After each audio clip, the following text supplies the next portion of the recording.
You work for money every day, but have you ever asked who controls it and why most people never get ahead? Imagine a country running out of money. Not metaphorically, not we're over budget. Actually out. The government checks its account. There isn't enough to pay teachers. Hospitals are waiting. Debt payments are due tomorrow morning. And yet, nothing stops. Salaries go out. Markets open. The country keeps functioning. So where did the money come from? Because here's the uncomfortable truth. When a country is out of cash, money doesn't suddenly disappear. It gets created, quietly, legally, and often invisibly. That's what this video is about, and it matters more right now than most people realize. Every government has a budget. Taxes come in, spending goes out. When spending is higher than taxes, there's a gap. That gap is called a deficit. Most people imagine deficits like personal debt. You spend too much, you borrow. Eventually, the credit card maxes out. Countries don't work like that, because countries issue the very money they're short of. That's the first thing to understand, and the first thing that feels wrong. Let's slow it down. Picture a government checking account. Taxes flow in, payments flow out. If more flows out than in, the account balance drops. At some point, it hits zero. That's the moment people imagine disaster. But here's what actually happens next. The government doesn't panic. It doesn't sell buildings. It doesn't call a friend for a loan. Instead, it issues debt. Not because it needs cash the way you do, but because that's how the system is designed to create money safely. Here's the strange part. When a government issues debt, it's not really asking for money that already exists. It's creating a new asset, a government bond. That bond is bought by banks, funds, pensions, sometimes foreign governments. And when they buy it, new money appears. Not printed, not shipped, created digitally. Numbers added to accounts. Money that didn't exist the day before. This is the first source of new money when a country is out of cash.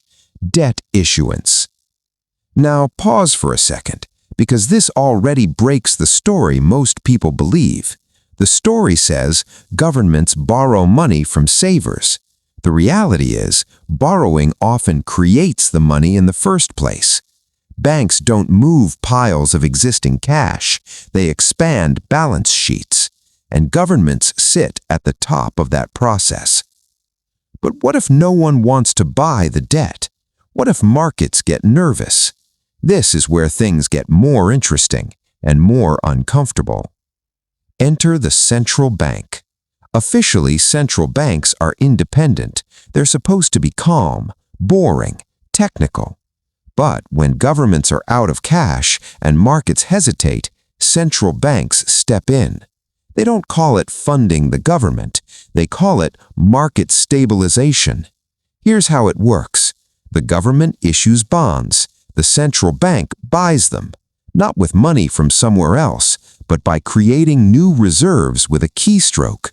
Again, money appears. This process has many names: asset purchases, liquidity operations, quantitative easing. But the effect is simple. The government spends, the central bank absorbs the debt. The system keeps running. At this point, some people say, so governments can just print unlimited money? Technically, yes. Practically, no. Because money creation doesn't happen in a vacuum. It changes behavior, prices, power, and eventually inflation. Let's talk about the math everyone avoids. Creating money doesn't automatically cause inflation. What matters is where the money goes. If new money fills a collapsed system, inflation stays low. If it chases scarce goods, prices rise.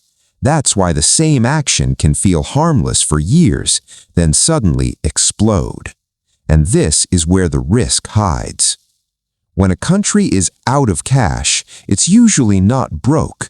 It's constrained, politically, institutionally, psychologically. The system can always create more money. The question is whether people trust that money afterward. Trust is the real limit. Look at history.